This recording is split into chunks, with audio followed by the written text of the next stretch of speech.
E se eu te dissesse que no dia mais esperado da minha vida, o dia do meu casamento, um monstro me usou como se eu fosse um objeto e ainda me engravidou? Bom dia para quem está me assistindo. Meu nome é Maria Aparecida dos Santos Silva, mas todo mundo aqui em Caruaru, Pernambuco, me conhece como Dona Cida da Tapioca. Se você já passou pela feira de quinta-feira aqui na cidade, já me viu lá. Uma velhinha de 82 anos, de cabelo grisalho, sempre coberto por um lenço colorido, vendendo as tapiocas que dizem ser as melhores desse pedaço do Nordeste. Resolvi hoje, depois de tanto tempo guardando essa história dentro de mim, contar o que aconteceu comigo. Tem certas coisas que a gente guarda por tanto tempo que elas começam a apodrecer dentro da gente. E essa história já está quase me sufocando de tanto que ficou presa. Nasci em 1941 numa casinha simples de taipa, no interior de Pernambuco, na cidade de São José do Egito. Meu pai, João Batista Silva, era um homem que todo mundo respeitava na região, dono de uma pequena venda onde vendia de tudo um pouco: farinha, feijão, rapadura, querosene para os lampiões, tecido para as mulheres fazerem vestidos, sempre de chapéu de palha na cabeça e cigarro de palha no canto da boca. Era o tipo de homem que impunha respeito só de olhar, sabe? Alto, moreno queimado de sol, com aqueles olhos pequenos e escuros que pareciam ver tudo. Mas dentro de casa, era outra história completamente diferente. Cresci numa família onde a palavra do meu pai era lei absoluta, inquestionável. Ninguém ousava contradizer João Batista Silva. Minha mãe, Ana Francisca dos Santos, coitada, vivia de cabeça baixa, sempre concordando com tudo, sempre obedecendo sem questionar nada. Era uma mulher pequena, franzina, que parecia ter medo da própria sombra. Éramos 6 irmãos ao todo, 4 meninos, José, Francisco, Severino e Manuel, e 2 meninas, eu sendo a caçula, e minha irmã Severina, 2 anos mais velha que eu. Os meninos podiam tudo naquela casa. Iam para a escola, brincavam na rua até tarde, tinham liberdade para sair da cidade quando queriam, podiam conversar com quem quisessem. Já eu e minha irmã Severina mal podíamos sair do quintal de casa. Se saíssemos para buscar água no poço ou para comprar alguma coisa na venda de seu Aristides, tinha que ser rapidinho, sem parar para conversar com ninguém, sem demonstrar qualquer tipo de curiosidade sobre o mundo lá fora. Menina direita não fica zanzando por aí, dizia meu pai com aquela voz grossa que não aceitava contestação alguma. Menina é para aprender a cuidar da casa, da comida e se preparar para ser esposa. O resto é perda de tempo e desvirtua o caráter. E foi assim que vivi toda a minha infância e juventude debaixo do olhar vigilante e controlador do meu pai. Na escola, só fiz até a 4ª série do primário. Depois disso, meu pai achou que já sabia ler e escrever o suficiente para uma mulher. Mulher que sabe demais fica atrevida, ele costumava dizer. Fica achando que pode dar opinião sobre tudo. O resto do tempo era passado ajudando minha mãe nos afazeres intermináveis da casa. Acordávamos antes do sol nascer para acender o fogão a lenha, fazer o café, preparar o almoço dos homens que saíam para trabalhar. Lavávamos roupa no riacho 2 vezes por semana, uma tarefa que durava o dia inteiro. Cuidávamos da horta, dos poucos animais que tínhamos, algumas galinhas, um porco, uma cabra leiteira. Costurávamos, bordávamos, remendávamos as roupas da família toda. Aprendi a fazer tapioca com minha mãe quando tinha apenas 8 anos. Ela me ensinou a ralar a mandioca na pedra, a espremer a massa no tipiti para tirar toda a água venenosa, a peneirar a goma até ficar bem fininha. Tapioca boa é aquela que fica sequinha por fora e molhadinha por dentro, ela dizia enquanto me mostrava como espalhar a massa na frigideira quente. Também aprendi a fazer beiju, pamonha, cuscuz, todos os quitutes tradicionais da nossa região. Era uma forma de arte passada,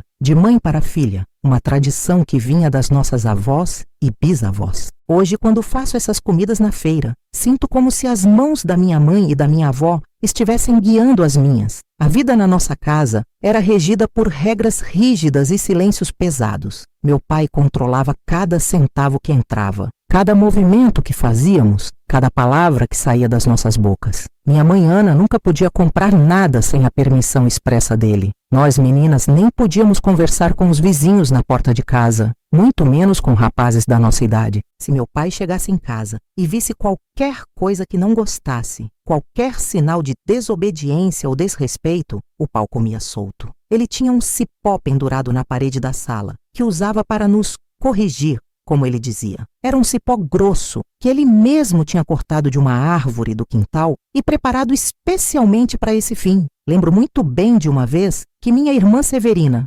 então com 15 anos, demorou demais voltando do poço onde ia buscar água para casa. Tinha parado para conversar com uma amiga no caminho, trocando receitas de doce e fofocas inocentes de adolescente. Quando chegou em casa, carregando o pote de barro na cabeça, meu pai estava esperando na porta, os braços cruzados, aquele olhar que já conhecíamos bem. Nem perguntou o que tinha acontecido, porque ela tinha demorado. Simplesmente pegou o cipó e deu uma surra nela que deixou marcas vermelhas nas costas e nas pernas por semanas. Severina chorou, implorou perdão, mas ele continuou batendo até se cansar. Mulher que se preza não fica perdendo tempo com conversa fiada, ele disse enquanto guardava o cipó no lugar de sempre. Da próxima vez, pensa 2 vezes antes de fazer sua mãe e seus irmãos passarem sede por causa da sua irresponsabilidade. Minha mãe não podia fazer nada além de cuidar dos ferimentos da Severina depois, em silêncio, passando óleo de mamona nas marcas roxas, com as lágrimas escorrendo pelo rosto enrugado. Era sempre assim. Ela sofria junto com a gente, mas nunca podia nos defender abertamente. Era assim nossa vida naquela casa pequena de taipa,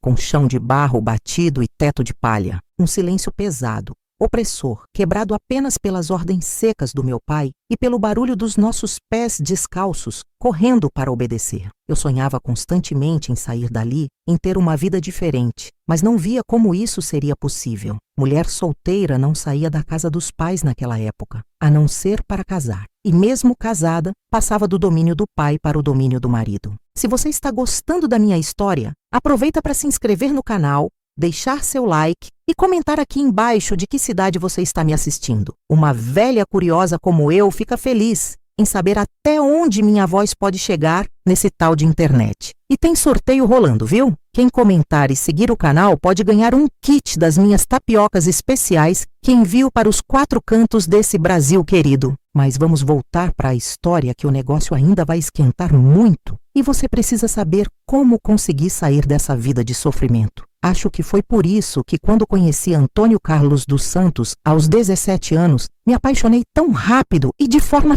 tão intensa. Ele apareceu na minha vida como uma possibilidade real de fuga daquela prisão, que era a casa do meu pai, como uma luz no fim do túnel escuro que parecia ser meu destino. Antônio tinha 26 anos na época. Trabalhava como motorista de caminhão fazendo fretes entre Pernambuco e outros estados do Nordeste. E tinha acabado de se mudar para São José do Egito, porque conseguiu um trabalho fixo, transportando mercadorias para um comerciante da região. Era um homem bonito de se ver, alto, moreno, com aqueles olhos castanhos que pareciam ver dentro da alma da gente. Tinha os cabelos sempre bem penteados para trás com brilhantina. Usava camisas bem passadas e limpas e falava com uma educação que não era comum entre os homens da nossa cidade. A gente se conheceu numa quermesse da igreja Nossa Senhora do Carmo, que acontecia todo ano no mês de julho para arrecadar fundos para os concertos da igreja. Era uma das poucas ocasiões em que eu e minha irmã podíamos sair de casa e conviver com outras pessoas da cidade, sempre sob a supervisão rigorosa da minha mãe, é claro. Lembro como se fosse hoje daquele momento. Estava ajudando a servir os quitutes na barraquinha da igreja, tapioca, cuscuz, pamonha, tudo feito pelas mulheres da comunidade. Usava meu vestido de domingo,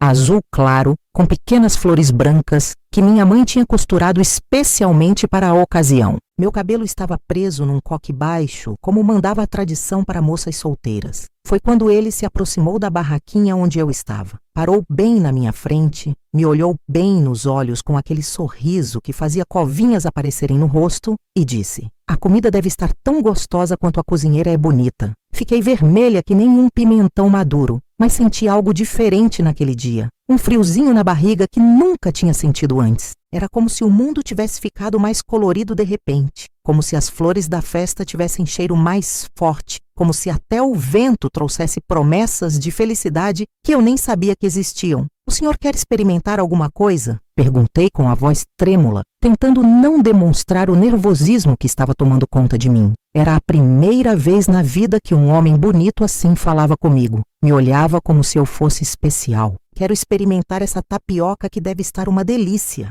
ele respondeu, mas continuava me olhando nos olhos em vez de olhar para a comida. Meu nome é Antônio Carlos, mas pode me chamar só de Antônio? E o seu? Maria Aparecida, respondi baixinho, servindo a tapioca recheada com queijo coalho que tinha acabado de sair da frigideira. Filha de João Batista, dono da venda ali da esquina. Prazer em conhecer Maria Aparecida, ele disse. E quando pegou a tapioca, nossos dedos se encostaram por um instante. Senti uma corrente elétrica subir pelo meu braço. Espero que a gente possa conversar mais vezes. Depois desse primeiro encontro, Antônio começou a aparecer na venda do meu pai com uma frequência que não passava despercebida por ninguém na cidade pequena, onde todo mundo conhece todo mundo. Comprava coisas que nem precisava só para me ver, eu tenho certeza. Um pacote de sal aqui, um maço de cigarro ali, sempre com alguma desculpa para trocar umas palavras comigo quando meu pai não estava prestando atenção. Bom dia, Maria Aparecida, ele dizia sempre que entrava na venda. Como passou a noite? Dormiu bem? Eram perguntas simples, mas que ninguém nunca tinha feito para mim antes. Na minha casa, ninguém se preocupava em saber como eu estava, se tinha dormido bem, se estava feliz ou triste. Eu era apenas mais uma pessoa que morava ali, que tinha obrigações a cumprir. Meu pai, João Batista, logo percebeu as intenções dele, é claro. Não era homem de se enganar facilmente, tinha olho clínico para essas coisas. Mas, para minha surpresa, não fez objeção quando Antônio, depois de algumas semanas frequentando a venda, pediu permissão para me namorar. Seu João, disse Antônio numa tarde de sábado, tirando o chapéu da cabeça numa demonstração de respeito. Vim aqui pedir a mão da sua filha Maria Aparecida em namoro. Sou um homem trabalhador, tenho emprego fixo, não bebo além da conta nos finais de semana e pretendo casar com ela se vocês permitirem. Meu pai o avaliou por um longo momento. Aqueles olhos pequenos e escuros, examinando Antônio de cima a baixo, como se estivesse comprando um animal no mercado.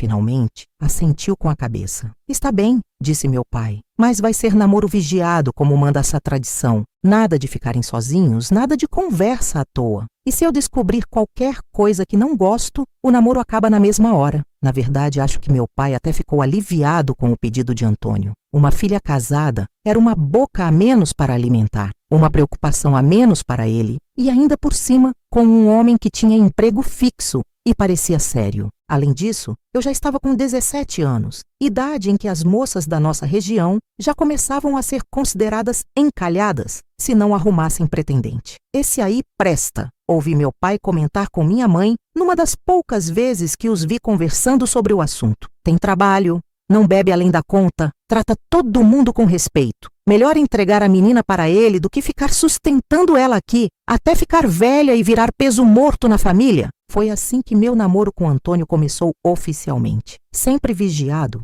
sempre dentro das regras rígidas que meu pai estabeleceu desde o primeiro dia. Nunca ficávamos sozinhos nem por um minuto. Ou minha mãe, ou minha irmã Severina, ou um dos meus irmãos estava sempre por perto, fingindo fazer alguma coisa, mas na verdade vigiando cada movimento nosso, cada palavra que trocávamos. Nos domingos depois da missa, ele vinha até nossa casa e ficávamos sentados na varanda conversando, sempre com minha mãe por perto fazendo crochê ou remendando alguma roupa. Durante a semana, quando ele passava na venda, mal podíamos trocar algumas palavras, porque meu pai estava sempre de olho. Mesmo assim, naqueles poucos momentos juntos, Antônio conseguia me fazer sonhar com uma vida completamente diferente da que eu conhecia. Me contava das cidades que visitava com seu caminhão, das estradas longas que conhecia, dos lugares bonitos que tinha visto nas suas viagens pelo Nordeste. Me prometia que um dia me levaria para conhecer o mar, que eu só conhecia pelas histórias que ouvia de vez em quando.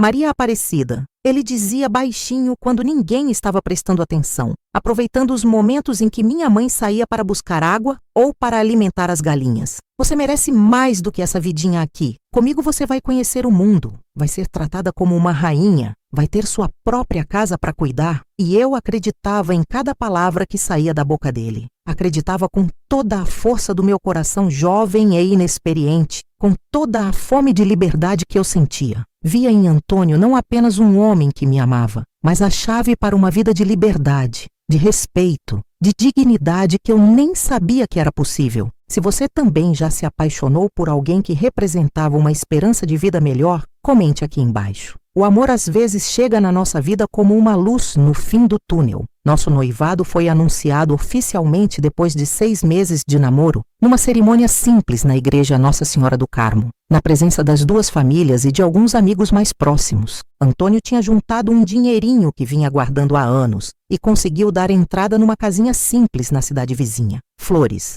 onde moraríamos depois de casados. Era uma casa pequena, de tijolo e telha, com 2 quartos, uma sala, uma cozinha nos fundos e um quintal onde eu poderia plantar minhas hortaliças e criar algumas galinhas. Para os padrões da época e da nossa condição social, não era luxo, mas para mim parecia um verdadeiro palácio. Seria minha casa, meu reino, onde eu poderia mandar e desmandar sem ter que pedir permissão para ninguém. Antônio me levou para conhecer a casa numa tarde de domingo, acompanhados pela minha mãe e pela dona da casa, que estava vendendo porque o marido tinha morrido e ela ia morar com a filha em Recife. Andei pelos cômodos pequenos, mas limpos, imaginando como seria minha vida ali, como eu organizaria meus móveis, que cortinas colocaria nas janelas. O que achou, Maria? Perguntou Antônio, os olhos brilhando de expectativa. Consegue se imaginar morando aqui comigo? Está perfeita, respondi, emocionada demais para dizer mais alguma coisa. Era a primeira vez na vida que alguém me pedia opinião sobre algo tão importante, que me incluía numa decisão que afetaria meu futuro. A partir daquele dia, Antônio começou a comprar os móveis aos poucos, sempre me consultando sobre cada item. Que cor você acha melhor para as cortinas da sala, Maria? Perguntava, segurando pedaços de tecido que tinha conseguido com uma costureira da cidade. Você prefere a mesa redonda ou a retangular para a cozinha? Eram perguntas que me faziam sentir importante, respeitada, como se minha opinião realmente importasse para alguém. Na casa do meu pai, ninguém nunca me perguntava o que eu pensava sobre nada. As decisões eram sempre tomadas pelos homens da família, e nós mulheres apenas obedecíamos sem questionar. O casamento foi marcado para junho de 1959, logo depois das festas juninas. Eu tinha acabado de completar 18 anos em março, e Antônio achava que era a idade perfeita para uma moça se casar. Não muito nova para não saber cuidar de casa e marido, não muito velha para não dar filhos sadios, ele dizia,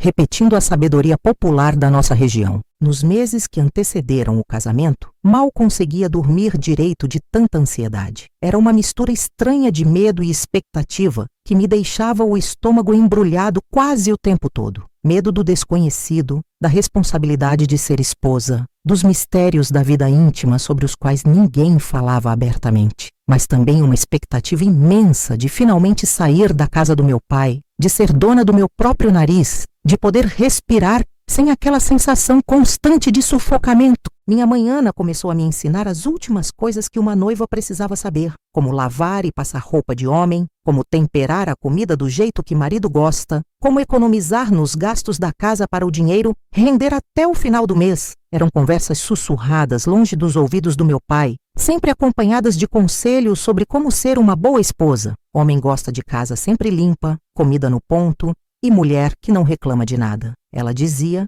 enquanto me ensinava a passar camisa masculina, mostrando como deixar o colarinho bem esticadinho. Se você fizer sua parte direito, cumprir com suas obrigações, ele vai te tratar bem. Homem só fica ruim quando a mulher não cumpre com o que deve. Eu absorvia cada conselho como uma esponja seca absorve água. Queria ser a melhor esposa do mundo para Antônio. Queria que ele nunca se arrependesse de ter me escolhido entre todas as moças solteiras da região. Minha irmã Severina, que já estava casada há 2 anos e morava em Pesqueira com o marido Francisco, veio passar uma semana conosco para ajudar nos preparativos finais do casamento. Ela tinha mudado muito desde que casou, parecia mais séria, mais cansada, com uma tristeza no fundo dos olhos que não conseguia esconder completamente, mesmo quando sorria. Casamento não é fácil não, Maria. Ela me disse numa tarde enquanto costurávamos juntas meu vestido de noiva. Homem é complicado, tem seus humores. Tem dia que é uma beleza, carinhoso, atencioso. Tem dia que você não sabe o que esperar, o que pode deixar ele irritado. Perguntei se ela estava feliz com Francisco, mas ela desconversou rapidamente. Disse que era coisa da minha cabeça, que estava apenas cansada da viagem.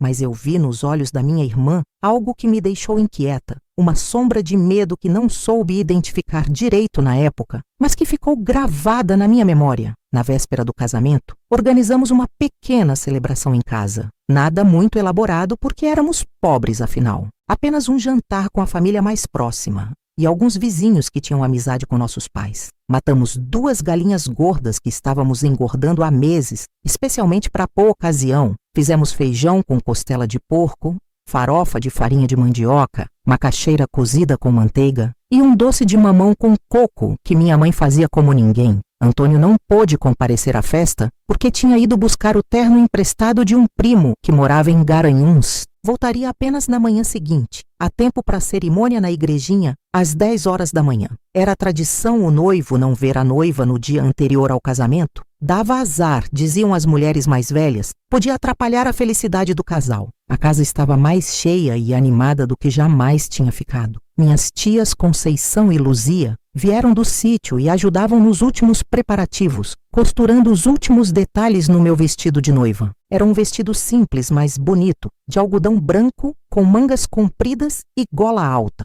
como mandava a decência. Minha mãe tinha começado a costurar logo que o noivado foi anunciado, trabalhando todas as noites à luz do lampião, depois que terminava os afazeres da casa. O cheiro de comida boa tomava conta de todos os cômodos da nossa casa pequena. Minha mãe e minhas tias cozinharam o dia inteiro, preparando tudo com o maior carinho. Meus irmãos, José, Francisco, Severino e Manuel, iam e vinham trazendo cadeiras emprestadas dos vizinhos, ajeitando o quintal onde seria servido o jantar, pendurando algumas lamparinas para dar mais claridade quando o sol se fosse. Todo mundo estava animado, contando histórias engraçadas, fazendo piadas inocentes sobre casamento, bebericando uma cachaça boa que meu tio Zé Pequeno tinha trazido especialmente para a ocasião. Era raro ver nossa casa tão alegre, tão cheia de vida e risadas. Geralmente reinava um silêncio pesado, quebrado apenas pelas ordens secas do meu pai ou pelo barulho dos nossos pés correndo para obedecer suas determinações.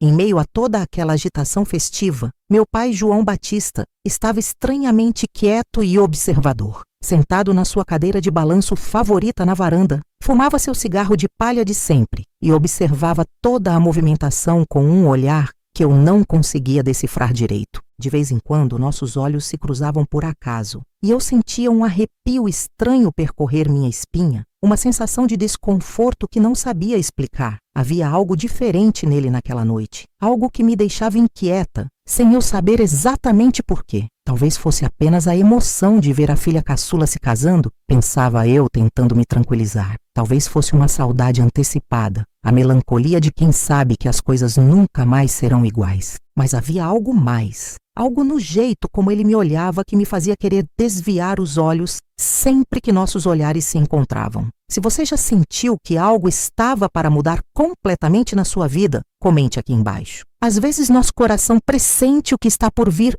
antes mesmo da nossa mente entender. Durante o jantar da véspera, notei que meu pai mal tocou na comida que estava tão caprichada. Ficou apenas bebendo cachaça e observando tudo e todos ao redor, especialmente a mim. As mulheres da família comentavam entre si, sussurrando que João Batista estava emotivo com o casamento da filha caçula. Mas eu sentia no fundo do coração que não era apenas isso. Conhecia meu pai bem demais para saber que aquele comportamento silencioso e observador não era normal, mesmo para os padrões dele que já eram de um homem calado.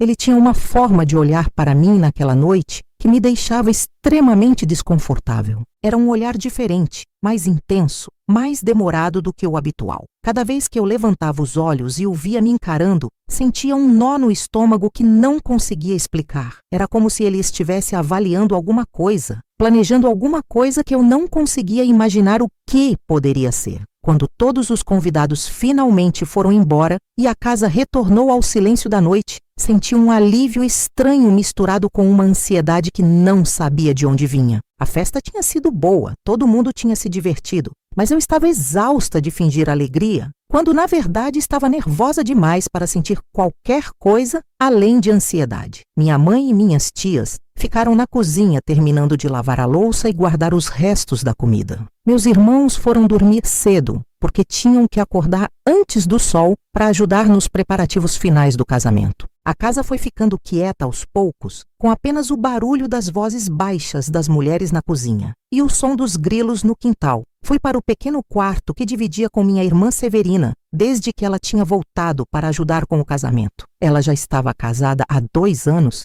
e morava em Pesqueira, mas tinha vindo especialmente para ficar comigo nessa ocasião tão importante. Severina ainda estava na cozinha ajudando nossa mãe, então o quarto estava vazio e silencioso. Comecei a arrumar minha trouxa com as poucas roupas que levaria para minha nova vida. 2 saias, 3 blusas, 2 combinações, minha roupa de domingo, um vestido mais simples para usar em casa, a camisola que minha mãe tinha bordado especialmente para a lua de mel. Eram todas as minhas posses terrenas, tudo que possuía no mundo cabia numa trouxa pequena de pano. Enquanto dobrava cada peça com cuidado, pensava em como seria minha vida nova. Como seria acordar numa casa diferente, numa cidade diferente, longe da vigilância constante do meu pai. Como seria cuidar da minha própria casa, fazer comida só para mim e para Antônio, decidir o que plantar no quintal, que galinhas criar. Foi nesse momento de devaneio que ouvi a porta do quarto se abrir atrás de mim. Pensei que fosse Severina voltando para dormir, mas quando me virei, era meu pai parado na soleira da porta. Ele entrou e fechou a porta atrás de si com uma suavidade que contrastava totalmente com sua natureza habitualmente brusca e autoritária. Ficou parado ali me olhando por um tempo que pareceu durar uma eternidade inteira. O coração começou a bater mais forte no meu peito, porque meu pai nunca entrava no meu quarto, especialmente à noite. Era um homem de regras rígidas, e uma das regras mais importantes era que homem não entra em quarto de mulher sem uma razão muito especial. Amanhã você vai embora desta casa, ele disse finalmente, a voz diferente do habitual, mais baixa, mais rouca, carregada de algo que eu não conseguia identificar, mas que me fazia sentir medo. Vai ser mulher de outro homem? Sim, pai, respondi baixinho, estranhando profundamente aquela conversa. Meu pai nunca tinha sido de muitas palavras, muito menos de demonstrações de afeto ou preocupação com nossa vida pessoal. Era um homem duro, prático, que achava que carinho e conversas íntimas eram coisas que amoleciam o caráter das pessoas. Ele se aproximou mais alguns passos e pude sentir o cheiro forte de cachaça em seu hálito misturado com o odor característico do cigarro de palha que fumava constantemente. Nunca o tinha visto beber tanto quanto naquela noite. Sentou na beirada da minha cama, fazendo o colchão de palha fazer barulho com seu peso. Quando pôs a mão pesada no meu ombro, senti todo o meu corpo congelar de uma forma que não conseguia explicar. Você sabe o que acontece entre um homem e uma mulher na noite de núpcias? Perguntou. Os olhos fixos nos meus de um jeito que me fez querer desviar o olhar, mas não consegui. Era como se estivesse hipnotizada pelo medo que começava a crescer dentro do meu peito. Se sei, pai, gaguejei, sentindo meu rosto queimar de vergonha. Era um assunto que nunca tínhamos conversado antes. Minha mãe tinha me explicado algumas coisas nos últimos dias, de forma muito vaga e envergonhada, e o resto eu tinha ouvido das mulheres casadas quando lavavam roupa no riacho. Eram sempre conversas sussurradas que paravam abruptamente quando percebiam que uma moça solteira estava ouvindo. Não, você não sabe de nada, ele disse, a voz agora um sussurro rouco que me arrepiou a pele toda. Mas eu vou te ensinar. Um pai tem o dever de preparar a filha para ser mulher de verdade. Foi nesse exato momento que compreendi que algo estava muito, muito errado. O modo como ele falava, como me olhava, como sua mão pesada apertava meu ombro com uma força que estava começando a doer. Tentei me levantar da cama, mas ele me empurrou de volta com firmeza. Não, pai, por favor, sussurrei, tentando não fazer barulho para não chamar a atenção das mulheres que ainda estavam na cozinha. Sabia instintivamente que gritar só tornaria tudo pior, mais perigoso. Isso não está certo. Amanhã eu caso. Amanhã, Antônio. Exatamente por isso, ele me interrompeu, a voz agora mais dura e determinada. Não posso deixar minha filha fazer papel de tola na lua de mel. Antônio é um homem, tem experiência com mulheres. Você precisa saber como agradar um marido. Mas havia algo nos olhos dele que desmentia completamente suas palavras. Não era preocupação paternal.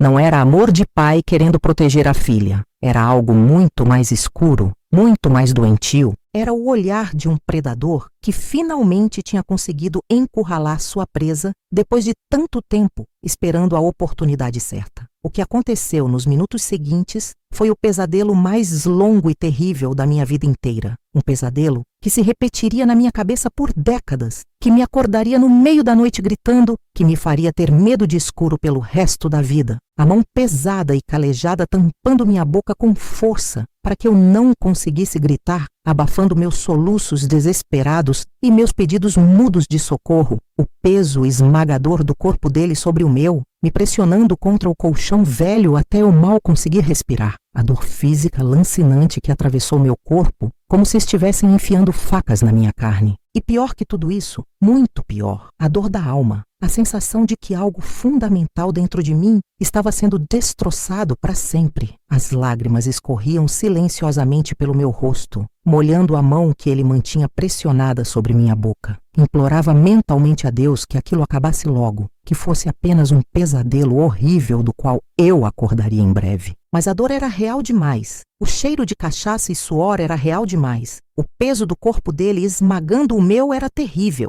e completamente real. Tentei me debater, tentei empurrá-lo com as mãos, mas ele era muito mais forte que eu. Era um homem grande, acostumado ao trabalho pesado. E eu era apenas uma menina de 18 anos que nunca tinha feito força na vida, além dos afazeres domésticos. Não tinha a menor chance contra ele. Fica quieta, ele sussurrava no meu ouvido de vez em quando. Fica quieta que logo acaba. Você vai me agradecer quando for lua de mel. Mas eu sabia que aquilo não tinha nada a ver com me preparar para o casamento. Sabia que aquilo estava errado, que era algo sujo, nojento, que nenhum pai faz com a própria filha. Era algo que mancharia minha alma para sempre, que faria de mim uma pessoa diferente da que eu era antes daqueles minutos terríveis. Quando finalmente terminou, ele se levantou da cama, ajeitou as roupas como se nada tivesse acontecido, passou a mão pelos cabelos desarrumados, olhou para mim deitada na cama, tremendo e chorando em silêncio, e disse antes de sair do quarto: "Agora você já sabe como é, não vai fazer papel de tola amanhã. E se contar isso para alguém, eu mato você e o Antônio também." Fiquei deitada naquela cama, paralisada de medo e dor, até ouvir minha irmã Severina voltando da cozinha. Rapidamente me cobri com o lençol, fingi estar dormindo, controlando a respiração para ela não perceber que eu estava chorando. Não podia contar para ninguém o que tinha acontecido. Quem acreditaria em mim? Meu pai era respeitado na cidade inteira, um homem de bem aos olhos de toda a comunidade. E mesmo que alguém acreditasse, o que aconteceria com o meu casamento? Antônio ainda iria querer uma mulher que tinha sido violada pelo próprio pai. Passei o resto da noite acordada, os olhos abertos no escuro, o corpo doendo em lugares que nem sabia que existiam, a alma em pedaços. Ouvia a respiração tranquila da minha irmã dormindo ao meu lado, completamente alheia ao horror que tinha acontecido a poucos metros dela. Ouvia os grilos cantando lá fora como se nada tivesse mudado no mundo. Mas para mim, tudo tinha mudado. Eu não era mais a mesma pessoa que tinha ido dormir naquela cama algumas horas antes. Se você carrega dentro de si uma dor que ninguém mais conhece, saiba que você não está sozinha. Comente aqui embaixo sua força, porque sua coragem pode dar esperança para alguém que precisa. Pela manhã seguinte, o dia do meu casamento, me levantei como se fosse um robô, fazendo todos os movimentos automaticamente, sem pensar, sem sentir. Tomei banho na bacia de esmaltada no quintal, tentando lavar de mim o cheiro e a sensação daquele horror, mas sabia que nunca conseguiria me limpar completamente. Me vesti com a roupa que minha mãe tinha separado, deixei que ela e minhas tias arrumassem meu cabelo, que me ajudassem a colocar o vestido de noiva. Quando me olhei no espelho pequeno e embaçado do quarto, vi uma estranha olhando de volta para mim. Os olhos estavam vazios, sem vida, apesar da maquiagem leve que minha tia Conceição tinha insistido em fazer. O sorriso que forcei para não levantar suspeitas parecia artificial até para mim mesma. Era como se minha alma tivesse saído do meu corpo durante a noite e agora eu fosse apenas uma casca vazia representando o papel de noiva feliz. "Que noiva mais linda!" disse minha mãe, ajeitando o véu simples na minha cabeça. "Antônio vai ficar sem palavras quando te ver entrando na igreja." Assente com a cabeça porque era o que se esperava de mim,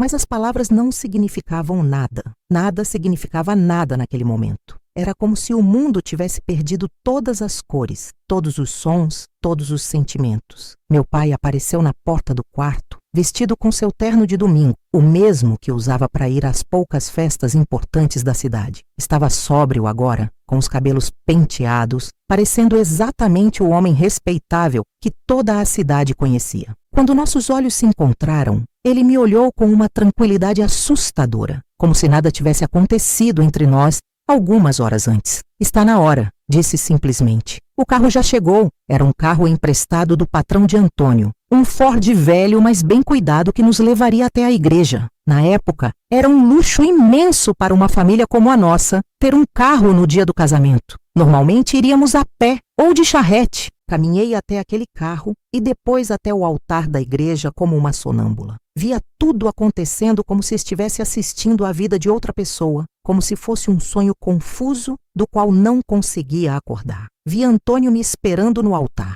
bonito e elegante em seu terno emprestado, os olhos brilhando de felicidade genuína. Vi meu pai ao meu lado, me conduzindo como manda a tradição, representando o papel de pai orgulhoso, entregando a filha querida. O mesmo homem que horas antes tinha destroçado minha inocência, que tinha violado meu corpo e minha alma, agora segurava meu braço com delicadeza e sorria para os convidados como se fosse o pai mais amoroso do mundo. A hipocrisia daquele momento era tão grande que senti vontade de vomitar ali mesmo, na frente de todo mundo. Durante toda a cerimônia religiosa, senti o olhar do meu pai sobre mim. Era um olhar de posse, de quem sabia que tinha marcado sua presença de forma permanente e definitiva na minha vida, mesmo quando eu fosse embora para longe. Um olhar que dizia claramente: você pode casar com quem quiser, mas sempre vai lembrar de mim, sempre vai ser minha também. Dissemos os votos sagrados, na alegria e na tristeza, na saúde e na doença, até que a morte nos separe. Trocamos as alianças simples que Antônio tinha comprado com tanto carinho. Recebemos as bênçãos do padre e dos familiares. Tudo aconteceu exatamente como deveria acontecer num casamento tradicional, mas para mim era como se estivesse acontecendo com outra pessoa. Quando o padre disse: pode beijar a noiva, e Antônio se inclinou para me dar aquele primeiro beijo de marido e mulher. Fechei os olhos com força e por um segundo o rosto dele se confundiu com o do meu pai. Tive que fazer um esforço enorme para não me afastar, para não demonstrar o nojo que senti naquele momento. A festa depois da cerimônia foi no quintal da nossa casa, como tinha sido planejado. Música de sanfona, comida farta, conversas animadas, crianças correndo entre os adultos. Todo mundo estava feliz, celebrando o início da minha nova vida. Eu sorria quando esperavam que eu sorrisse, respondia quando me faziam perguntas, aceitava os parabéns e os abraços, mas era como se estivesse representando num teatro. Por dentro, havia apenas um vazio imenso, uma dor surda que não sabia como curar. Observava Antônio conversando com os homens, contando piadas, recebendo conselhos sobre casamento, e me perguntava como conseguiria ser esposa dele, carregando aquele segredo terrível dentro de mim. No final da tarde, quando chegou a hora de irmos para nossa nova casa em Flores, senti um pavor que não conseguia esconder completamente. A lua de mel, a primeira noite como marido e mulher, tudo que deveria ser especial e romântico, se transformara numa ameaça assustadora por causa do que tinha acontecido na noite anterior. Durante a viagem de carroça até Flores, o mesmo carro que nos levou à igreja só estava disponível até o final da festa. Antônio falava animadamente sobre nossos planos, sobre como seria nossa vida na casinha que ele tinha preparado com tanto carinho. Eu ouvia calada, fazendo força para parecer interessada, mas minha mente estava longe, presa ainda naquele quarto escuro, onde minha vida tinha mudado para sempre. Está muito quieta, Maria, ele disse em determinado momento, pegando minha mão.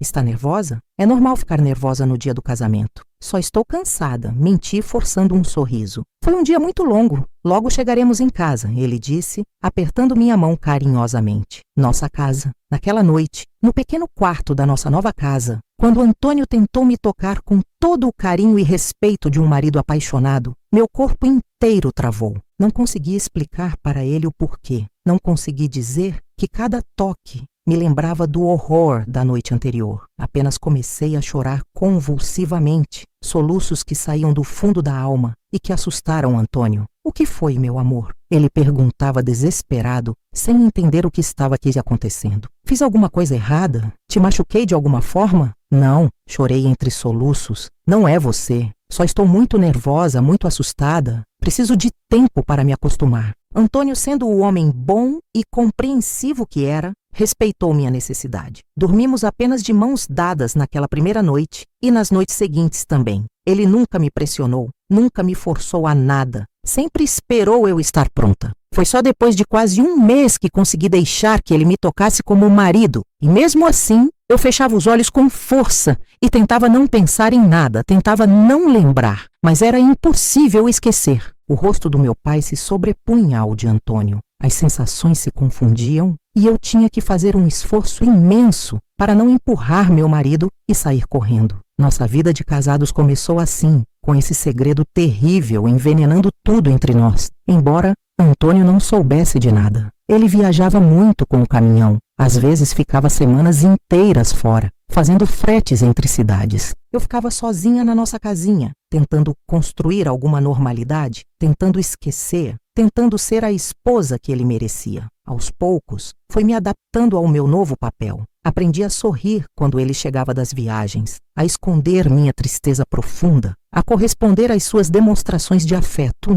mesmo quando minha alma estava em pedaços. Aprendi a cozinhar as comidas que ele gostava, a cuidar da casa do jeito que ele esperava, a representar o papel de esposa feliz. Mas dentro de mim, algo fundamental tinha se quebrado naquela noite, e eu sabia que nunca mais seria igual. A menina inocente que sonhava com o casamento como libertação tinha morrido no quarto da casa do meu pai, e em seu lugar havia uma mulher machucada tentando sobreviver dia após dia. Se você também já teve que fingir que estava bem quando por dentro estava despedaçada, comente aqui embaixo. Às vezes a gente precisa de muita força só para continuar vivendo. Achei que o pior já tinha passado naquela noite terrível, véspera do meu casamento. Mal sabia eu que a vida ainda reservava mais dor e complicações pela frente, que aquele horror inicial era apenas o começo de um pesadelo que se estenderia por décadas. Depois de quase 2 meses de casada, vivendo naquela rotina de fingir que estava tudo bem, percebi que minha menstruação não vinha. No início, pensei que fosse apenas nervosismo, o corpo reagindo a tantas mudanças. Casa nova, cidade nova, vida de casada, todas as responsabilidades que tinha assumido de uma hora para outra. Mas quando completou 3 meses de atraso, não tinha mais como negar a realidade que se impunha diante de mim. Eu estava grávida. A descoberta me atingiu como um raio em dia de céu claro. Estava sozinha em casa. Antônio tinha viajado para Recife e ficaria fora por uma semana. Quando a certeza chegou, junto com uma onda de náusea matinal mais forte que as anteriores, corri para o quintal e vomitei tudo o que tinha no estômago. Mas não era apenas a comida que queria expulsar de mim. Era a terrível suspeita que vinha crescendo na minha mente há semanas. A notícia que deveria trazer alegria e celebração para qualquer mulher recém-casada trouxe para mim um pânico absoluto. Um desespero que me fez querer morrer naquele mesmo instante. Comecei imediatamente a fazer contas mentais, a relembrar datas, a tentar calcular possibilidades que eu rezava para que não fossem verdade. Antônio e eu só tínhamos tido relações íntimas depois de quase 1 mês de casados, quando finalmente consegui superar minimamente o trauma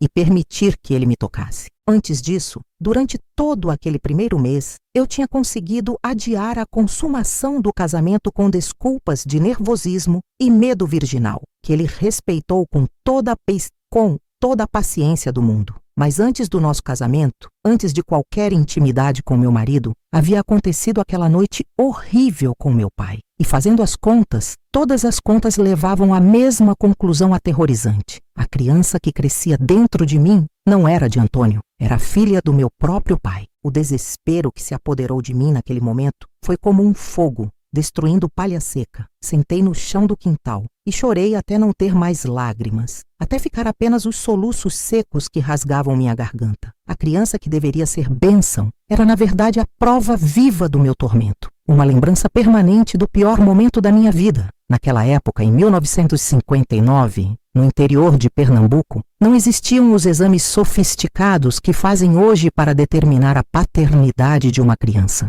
Não havia DNA, não havia análises de sangue conclusivas, não havia forma científica de provar nada. Era apenas a palavra de uma mulher contra a realidade que todos veriam. uma esposa recém-casada, esperando o primeiro filho. E mesmo que houvesse forma de provar, como eu explicaria a situação? Como contaria para Antônio, para minha família, para toda a cidade que meu pai tinha me violentado na véspera do casamento? Quem acreditaria numa acusação tão grave contra um homem respeitado por todos? Além disso, o que aconteceria com meu casamento se a verdade viesse à tona? Antônio ainda quereria uma mulher que tinha sido violada pelo próprio pai? Ainda me aceitaria sabendo que a criança que eu carregava não era dele? Na melhor das hipóteses, ele me expulsaria de casa e eu voltaria para Pós Família carregando a maior vergonha possível. Na pior das hipóteses, poderia até me matar em um acesso de raiva, e a sociedade da época provavelmente o perdoaria por lavar sua honra. Quando Antônio voltou da viagem uma semana depois, eu já tinha tomado minha decisão desesperada.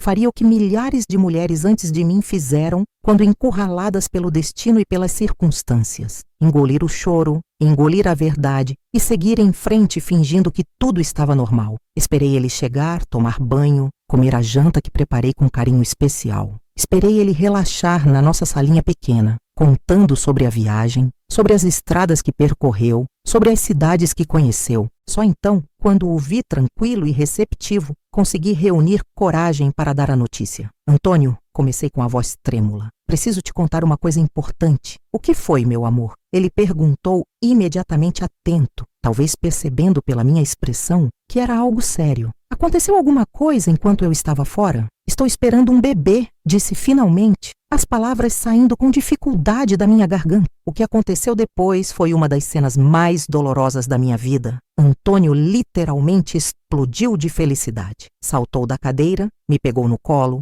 rodou comigo pela sala pequena gritando de alegria. Seus olhos brilhavam como estrelas. O sorriso tomava conta do rosto inteiro. Um filho! Ele gritava. Vamos ter um filho, Maria? Mal posso acreditar. Imediatamente começou a fazer planos em voz alta. Falava em aumentar a casa, em plantar mais verduras no quintal para ter comida fresca para a criança, em comprar uma vaca para ter leite todos os dias. Nos finais de semana em que estava em casa, começou a fazer um berço de madeira com as próprias mãos, trabalhando com um carinho e uma dedicação que partiam meu coração. Vai ser menino, ele dizia com absoluta convicção, enquanto alisava carinhosamente a madeira do berço. Forte como o pai e com o coração doce da mãe, vou ensinar ele a dirigir caminhão, a conhecer as estradas do Brasil inteiro. Cada palavra de alegria que saía da boca dele era como uma facada no meu peito. Cada demonstração de felicidade genuína aumentava o peso da culpa que eu carregava. Ele estava radiante com a perspectiva de ser pai. E eu sabia que aquela alegria toda era baseada numa mentira, numa ilusão que eu estava criando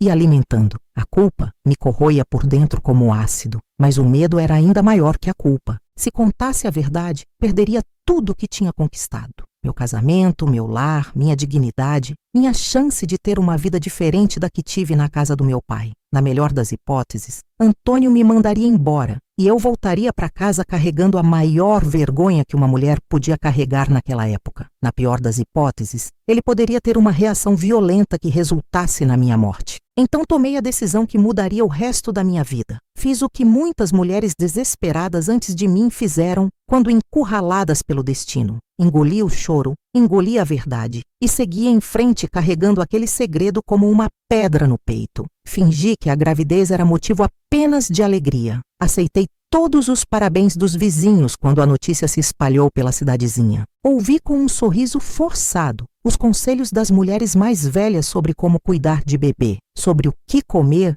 e o que evitar durante a gestação. Recebi com gratidão fingida os presentes das comadres, roupinhas de bebê costuradas à mão, fraldas de pano, chupetas de borracha. Por fora, eu era a imagem perfeita da jovem esposa radiante, esperando o primeiro filho. Participava das conversas sobre nomes para bebê, sobre como organizar o quarto, sobre os preparativos para o parto. Sorria quando as pessoas tocavam minha barriga e faziam comentários sobre como eu estava bonita grávida, mas por dentro morria um pouquinho a cada dia. Cada movimento do bebê na minha barriga me lembrava da origem terrível daquela gestação. Cada chute, cada soluço que sentia através da pele me fazia reviver aquela noite horrível que tinha originado tudo aquilo. A barriga foi crescendo e, com ela, minha angústia crescia também. Nas noites em que Antônio estava viajando, eu ficava sozinha, chorando até dormir, abraçada à minha própria barriga, pedindo perdão àquela criança inocente por toda a confusão e dor em que estava nascendo. Não é sua culpa, meu bebê, falava baixinho para a barriga, tentando transmitir algum amor através de toda aquela dor. Não é sua culpa. Sua mamãe vai te amar mesmo assim, vai te proteger de tudo. E era verdade. Apesar de toda a angústia, apesar da origem terrível, eu sabia que amaria aquela criança. Ela era inocente de todas as circunstâncias que rodearam sua concepção. Era apenas um bebê que merecia amor e cuidado, independente de quem fosse seu pai biológico. Se você já precisou carregar sozinha um segredo que parecia maior que suas forças, comente aqui embaixo. Às vezes, dividir nossa dor alivia o peso que carregamos. Minha mãe Ana veio me visitar quando eu estava no 6º mês de gravidez. Fez a viagem de São José do Egito até Flores, numa carroça emprestada, trazendo uma trouxa com mantimentos, farinha, feijão, rapadura, algumas raízes medicinais para chá. Trouxe também roupinhas de bebê que tinha costurado durante as noites, trabalhando à luz fraca do lampião depois de terminar todos os afazeres da casa. Eram pecinhas pequenas e delicadas, feitas com todo o carinho que uma avó pode colocar em cada ponto. Camisolinhas de algodão cru, coeirinhas bordadas à mão, toalhinhas para o banho com as bordinhas de crochê. Vê-la desdobrando cada peça com tanto cuidado me emocionou profundamente, mesmo em meio a toda a angústia que eu vivia. Durante os 3 dias que ficou comigo, minha mãe me contou as novidades da família e da cidade. Entre essas histórias corriqueiras, havia sempre menções ao meu pai que me gelavam o sangue. Contou que João Batista andava estranho desde o meu casamento, mais calado que o normal, bebendo mais cachaça que o costume, às vezes sumindo por dias inteiros, sem dizer para onde ia. Acho que seu pai está sentindo sua falta, filha, ela disse com a inocência de quem não sabia de nada. Sempre foi muito apegado a você, mesmo não demonstrando. Desde pequena, você era a filha que mais se parecia com ele, a mais teimosa, a mais determinada. Precisei de todo o meu autocontrole para não vomitar ali mesmo na frente dela. A simples menção ao meu pai me causava náuseas piores que as da gravidez. Mudei rapidamente de assunto, perguntando sobre meus irmãos, sobre a safra de milho, sobre qualquer coisa que desviasse a conversa daquele homem. Mas minha mãe voltava sempre ao assunto, como se pressentisse alguma coisa que não conseguia identificar. Contou que ele ficava horas sentado na varanda, olhando para a estrada como se esperasse alguém, que murmurava meu nome durante o sono, acordando Ana com seus pesadelos, que tinha perguntado várias vezes quando seria o nascimento do bebê. Ele quer muito vir conhecer o neto quando nascer, disse minha mãe no último dia da visita, segurando minhas mãos e olhando nos meus olhos. Nunca vi João Batista tão ansioso para alguma coisa. Ele nunca diz, mas sei que está orgulhoso de se tornar avô. Senti o sangue gelar nas minhas veias quando ouvi essas palavras. Não, mãe, respondi com uma firmeza que até me surpreendeu. Talvez firmeza demais para uma filha obediente falando sobre o pai. Prefiro esperar o bebê crescer um pouco antes de receber visitas. Recém-nascido é muito frágil para a viagem até aqui, muito sensível a mudanças. Era uma desculpa fraca, eu sabia, mas foi a única que consegui inventar no momento. A verdade é que a simples ideia do meu pai perto do meu bebê, perto da criança, que na verdade era filha dele, me causava um pavor indescritível. Não permitiria que ele chegasse perto da criança, nem que para isso eu tivesse que fugir para o fim do mundo. Minha mãe aceitou minha explicação, mas percebi uma sombra de decepção em seus olhos. Estava claro que tinha prometido ao marido que faria o convite, que tentaria convencer a filha a deixar o avô conhecer o neto. Minha recusa não era apenas uma decepção para ela, mas também significava que ela voltaria para casa sem conseguir cumprir a promissão que tinha feito. Fernanda, assim decidi chamar minha filha em homenagem à Santa Protetora das Grávidas. Nasceu numa madrugada chuvosa de março de 1960. Foi um parto difícil e demorado, que durou mais de 20 horas de dor que pareciam não ter fim. Antônio estava viajando, fazendo um frete longo até Fortaleza, e não conseguiu chegar a tempo, apesar de ter tentado voltar assim que recebeu o recado. Foi Dona Geralda, a parteira mais experiente de Flores, quem me ajudou a trazer aquela criança ao mundo. Era uma mulher negra, alta e forte, com mãos calejadas, mas surpreendentemente delicadas, para cuidar de bebês e parturientes. Tinha assistido centenas de partos ao longo da vida e sabia exatamente o que fazer em cada momento. "Força, menina", ela dizia, segurando minha mão durante as contrações mais fortes. "Seu bebê quer nascer, mas precisa da sua ajuda. Respira fundo e empurra quando eu mandar." Quando finalmente ouvi o primeiro choro e Dona Geralda colocou aquele pequeno embrulho ensanguentado nos meus braços, algo completamente inesperado aconteceu dentro de mim. Durante todos aqueles meses de gestação, eu tinha esperado sentir rejeição por aquela criança, talvez até nojo, por causa das circunstâncias horríveis da sua concepção. Mas o que senti foi um amor tão grande, tão avassalador, que mal cabia no meu peito. Olhei para aquele rostinho vermelho e enrugado, para aqueles olhinhos fechados, para aquelas mãozinhas perfeitas e vi apenas minha filha. Não a filha do meu algoz, não a prova viva do meu tormento, apenas minha filha, sangue do meu sangue, carne da minha carne. "É uma menina linda e forte", disse Dona Geralda, limpando o suor da minha testa com um pano úmido. "Nasceu de tamanho bom, chorando alto, com todos os dedinhos no lugar. Como vai chamar?" "Fernanda", respondi sem hesitar, embora durante toda a gravidez tivesse pensado em vários nomes diferentes. Fernanda dos Santos Silva era o nome da minha avó materna, a única pessoa que tinha me dado carinho verdadeiro e incondicional durante minha infância. Vovó Fernanda, que morreu quando eu tinha 10 anos, mas que até hoje lembro com saudade do seu colo cheiroso e das histórias que contava. Fernanda significava ousada para alcançar a paz. E eu rezava para que minha filha tivesse a coragem necessária para superar qualquer obstáculo que a vida colocasse no seu caminho. Antônio chegou 2 dias depois do nascimento, exausto da viagem que tinha interrompido assim que soube que o bebê estava nascendo. Entrou no quarto onde eu amamentava Fernanda com os olhos arregalados de emoção, aproximou-se devagar, como se temesse quebrar aquela cena sagrada. Olhou para a filha que dormia tranquila nos meus braços e seus olhos se encheram de lágrimas. "Ela é perfeita", sussurrou, tocando com a ponta do dedo a mãozinha minúscula de Fernanda, igualzinha à mãe.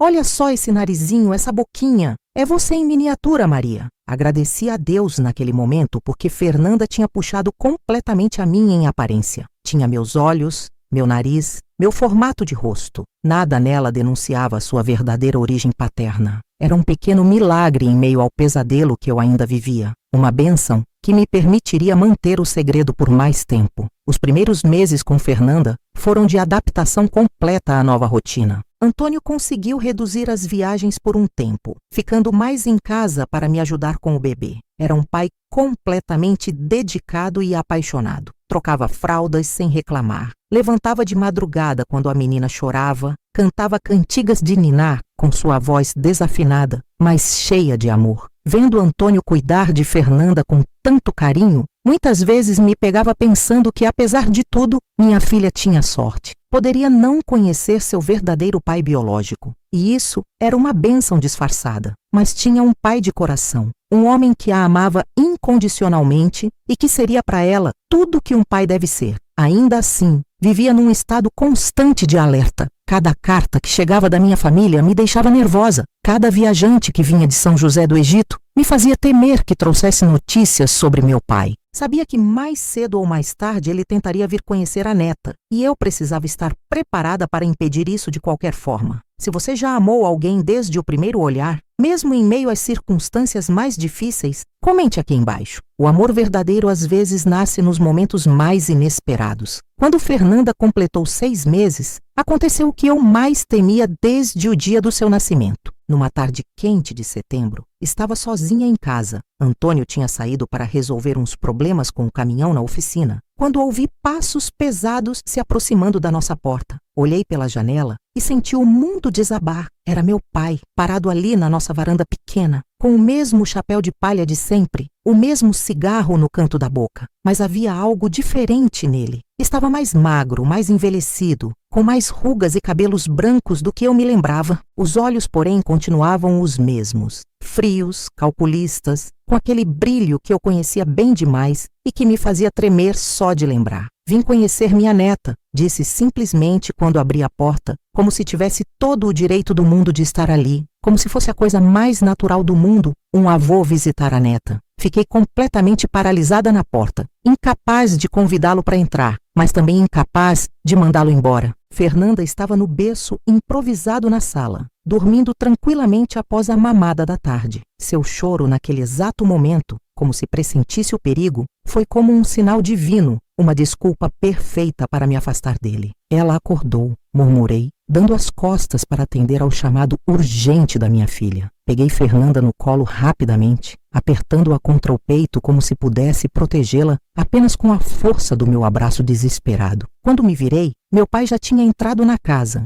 e fechado a porta atrás de si, invadindo meu espaço, minha paz, minha vida nova que eu tinha construído com tanto esforço. Estava parado no meio da nossa sala pequena, me observando com Fernanda nos braços, aquele mesmo olhar possessivo que me aterrorizava. Deixa eu ver ela direito, pediu, dando um passo ameaçador na minha direção. Deixa eu pegar minha neta no colo. Não, respondi instintivamente, recuando até encostar na parede. A palavra saiu antes que eu pudesse pensar, forte e definitiva, carregada de todo o desespero e medo que sentia. Não pode pegá-la. Ele franziu o senho, genuinamente surpreso com minha recusa tão categórica. Em toda a minha vida, desde criança, nunca tinha dito não para meu pai diretamente. Nunca tinha contrariado uma ordem ou pedido dele. Era a primeira vez que demonstrava resistência aberta. O que foi, Maria Aparecida? Perguntou, usando meu nome completo como fazia quando estava irritado. Por que está assim comigo? Só quero conhecer minha neta, segurar ela um pouquinho. Ela não é sua neta, respondi, a voz trêmula, mas decidida. Ela é filha de Antônio.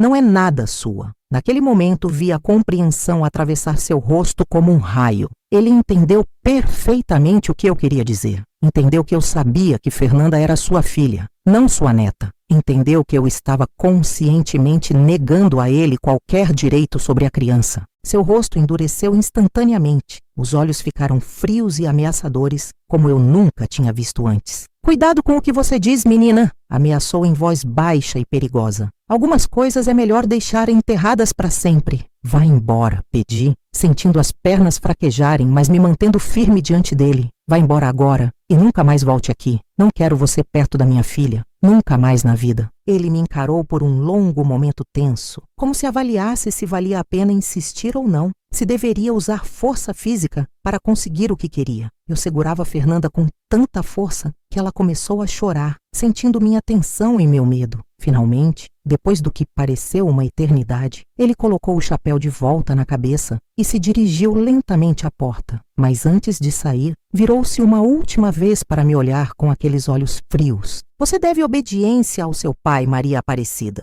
disse com uma voz carregada de ameaça. Sempre deve, até morrer. Não se esqueça disso nunca. Depois que ele saiu, caí sentada no chão da sala, ainda abraçada com Fernanda, e chorei como nunca tinha chorado antes. Chorei de medo, de raiva, de alívio momentâneo, de desespero. Sabia que ele não desistiria facilmente da ideia de ter acesso à criança. Homens como meu pai não aceitam um não de uma mulher, muito menos de uma filha. Quando Antônio chegou à noite, percebeu imediatamente que algo muito grave tinha aí acontecido. Eu estava pálida, inquieta, olhando constantemente pela janela, como se esperasse ver alguém se aproximando da casa. "O que houve, Maria?" perguntou preocupado, sentando ao meu lado e pegando minha mão. "Parece que você viu o diabo em pessoa." Quase contei tudo naquele momento. Quase abri meu coração e despejei todo aquele veneno que me corroía por dentro há tanto tempo. Mas o medo foi mais forte que a vontade de desabafar. Medo de perder Antônio, medo de perder Fernanda,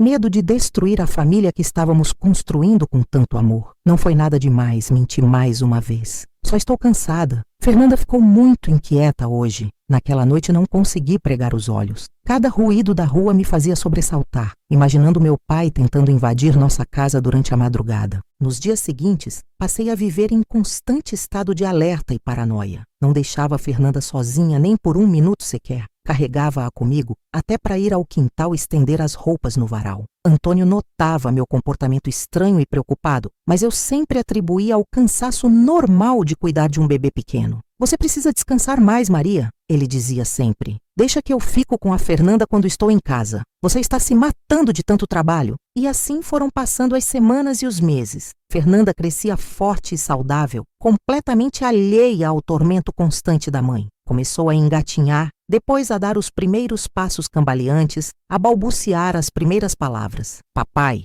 foi uma das primeiras. E como doía e aliviava ao mesmo tempo ouvir ela chamar Antônio assim. Doía porque era uma lembrança constante da mentira gigantesca que eu vivia todos os dias. Aliviava porque, na verdade, ele era o único pai que ela conhecia e conheceria. E se Deus quisesse, seria o único que ela conheceria para sempre. Quando Fernanda completou 1 ano, recebemos uma carta da minha mãe que me gelou completamente a espinha. Entre as notícias corriqueiras sobre a família e perguntas carinhosas sobre a neta, havia um trecho que me apavorou. Seu pai está determinado a visitar vocês no próximo mês. Diz que já esperou demais para conhecer a neta direito, que 1 ano já é idade suficiente para a criança aguentar visitas. Estamos juntando dinheiro para a passagem de ônibus. O pânico tomou conta de mim completamente. Não podia permitir que ele viesse, que ficasse sob o mesmo teto que Fernanda, que tentasse estabelecer qualquer tipo de vínculo com ela. Mas como impedir, sem levantar suspeitas na família? Como explicar para Antônio, para minha mãe, para todo mundo que eu não queria meu próprio pai por perto da minha filha?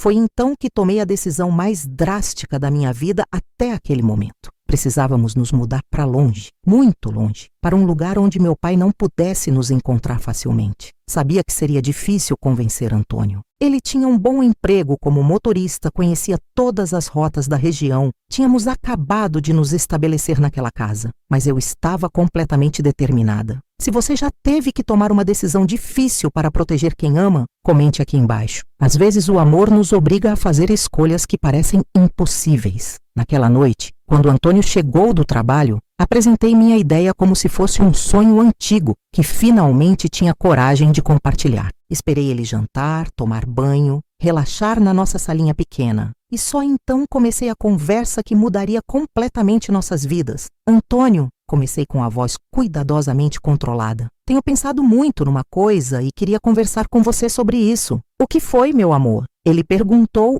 imediatamente atento. Pode falar. E se a gente se mudasse para Recife? Ou melhor ainda, para São Paulo? Dizem que a capital paulista tem muito mais oportunidades para quem quer crescer na vida. Ele me olhou com surpresa genuína. São Paulo? Mas isso é tão longe, Maria. E não conhecemos ninguém lá. Não temos para onde ir. Como recomeçar do zero numa cidade tão grande? Exatamente por isso, insisti, usando todos os argumentos que tinha preparado durante dias. Seria um verdadeiro recomeço, uma chance de construir uma vida melhor para a nossa família. Você sempre falou em me mostrar o mundo, lembra? São Paulo seria só o começo dessa aventura. Durante as semanas seguintes, argumentei todos os dias sobre as vantagens da mudança. Falei das oportunidades melhores para Antônio conseguir um emprego com salário maior. Falei das escolas que Fernanda poderia frequentar quando crescesse. Falei da possibilidade de comprarmos uma casa própria maior. Usei todas as táticas de persuasão que conhecia, mas nunca mencionei meu pai,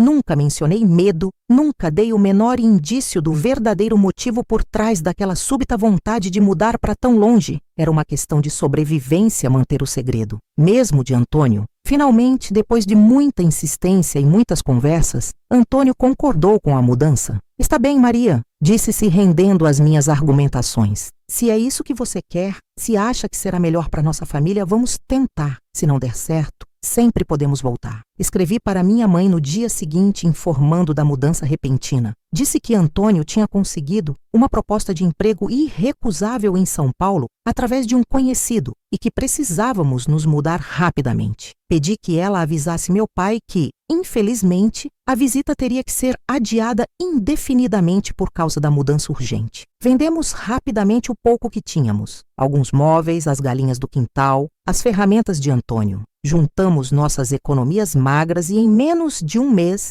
estávamos num ônibus rumo a São Paulo, carregando apenas o essencial numa mala velha e uma trouxa de pano. Fernanda, com pouco mais de 1 ano, dormia tranquilamente no meu colo durante a viagem longa. completamente alheia à fuga desesperada que estávamos empreendendo. Antônio, sentado ao meu lado na janela, parecia genuinamente empolgado com a nova aventura que estávamos começando. Vamos conseguir, Maria, ele dizia, apertando minha mão livre. Vai dar tudo certo. Vamos construir uma vida melhor em São Paulo. Eu alternava entre o alívio de estar escapando do meu pai e o medo constante de que, de alguma forma, ele descobrisse nosso paradeiro. Olhava pela janela do ônibus, vendo a paisagem mudar, deixando para trás tudo o que conhecia, e rezava para que estivéssemos fazendo a escolha certa. Os primeiros meses em São Paulo foram extremamente difíceis. A cidade grande, barulhenta e caótica era um contraste brutal com a vida pacata do interior que conhecíamos. Conseguimos alugar um quartinho minúsculo num cortiço no Brás, onde dividíamos o banheiro e a cozinha com outras 6 famílias. Antônio conseguiu emprego como ajudante numa oficina mecânica. Ganhava bem menos do que como motorista no interior, mas pelo menos estava perto de casa todos os dias. Eu comecei a fazer salgados para vender na porta do cortiço. Tinha aprendido algumas receitas com vizinhas em Flores e logo descobri que os paulistanos adoravam coxinha, pastel e pão de açúcar. Não ganhávamos muito, mas era o suficiente para sobreviver e guardar um pouquinho todo mês, sonhando com uma casa melhor para criar Fernanda. A menina se adaptou rapidamente à vida na cidade grande, fazendo amizade com todas as crianças do cortiço, correndo pelos corredores estreitos, aprendendo palavras novas todos os dias. A vida seguiu assim por quase 2 anos. Fernanda crescia esperta e falante, tagarelando sem parar, enchendo nossa vida de alegria com suas descobertas diárias. Antônio, com muito esforço e dedicação, conseguiu ser promovido a mecânico na oficina, o que melhorou significativamente nossa situação financeira. Eu continuava com meus salgados, que agora vendia numa barraquinha improvisada, numa feira próxima ao cortiço. Minha especialidade eram os pastéis, que ficaram famosos na região. Comecei até a receber encomendas para festas de aniversário e casamentos, o que aumentava a nossa renda mensal. Pela primeira vez na vida, tínhamos alguma segurança financeira, alguma estabilidade, alguma paz. O fantasma do meu pai foi se afastando aos poucos da minha mente. Parei de olhar por cima do ombro a cada esquina que dobrava. Parei de acordar sobressaltada no meio da noite, achando ter ouvido sua voz me chamando. A distância física e emocional de São Paulo foi construindo uma barreira protetora que, embora frágil, nos dava a sensação de segurança que precisávamos para reconstruir nossas vidas. Antônio e eu também fomos reconstruindo nossa relação, que tinha sido tão abalada pelos traumas que eu carregava. O segredo sobre a verdadeira paternidade de Fernanda continuava guardado no fundo da minha alma, conhecido apenas por mim, mas com o passar do tempo e a distância do perigo, consegui começar a viver com menos medo, menos culpa, menos vergonha. Fernanda nunca questionou sobre a família da mãe, sobre por que não tínhamos contato com os avós, sobre por que nunca recebíamos visitas ou cartas. Para ela, nossa pequena família de 3 pessoas era tudo que existia no mundo. E isso era suficiente para sua felicidade infantil. Quando completou 3 anos, matriculamos Fernanda numa escolinha pública perto do cortiço. Ela se adaptou rapidamente, mostrando uma inteligência excepcional e uma facilidade impressionante para fazer amigos. As professoras sempre elogiavam seu comportamento e sua capacidade de aprendizado. Sua filha é muito especial, disse uma vez a professora Dona Carmen. Tem uma maturidade diferente das outras crianças da idade dela, mas também uma alegria contagiante. Vocês estão de parabéns pela educação que estão dando. Observando Fernanda crescer forte, saudável e feliz, longe das sombras do passado, comecei finalmente a acreditar que talvez tivéssemos conseguido escapar definitivamente do nosso pesadelo. Talvez a mudança para São Paulo tivesse sido realmente nossa salvação. Mas a vida tem uma forma cruel de nos lembrar que o passado nunca fica completamente enterrado, que algumas sombras nos seguem independente da distância que tentamos colocar entre nós e elas. Se você já teve que recomeçar a vida do zero em lugar desconhecido, comente aqui embaixo. Às vezes a coragem de recomeçar é tudo que precisamos para encontrar a felicidade. Foi numa manhã de domingo de 1967, quando Fernanda tinha 7 anos, que recebi a carta que mudaria tudo novamente. Era da minha irmã Severina, a primeira notícia da família em mais de 5 anos desde nossa fuga para São Paulo. Com mãos trêmulas, abri o envelope amarelado pelo tempo. Minha irmã querida, começava a carta, espero que esta te encontre bem. junto com Antônio e a pequena Fernanda. Tenho uma notícia que não sei se é boa ou ruim de dar. Nosso pai morreu há 3 meses. Teve um derrame enquanto trabalhava na roça. Foi rápido, não sofreu. Parei de ler por um momento, tentando processar aquelas palavras. João Batista Silva, o homem que tinha assombrado meus pesadelos por tantos anos, estava morto. O monstro que me fez fugir para o outro lado do país, finalmente não existia mais. Mas a carta continuava. Maria, antes de morrer, papai me contou tudo. Sobre o que fez com você na véspera do seu casamento. Sobre Fernanda ser filha dele, não neta.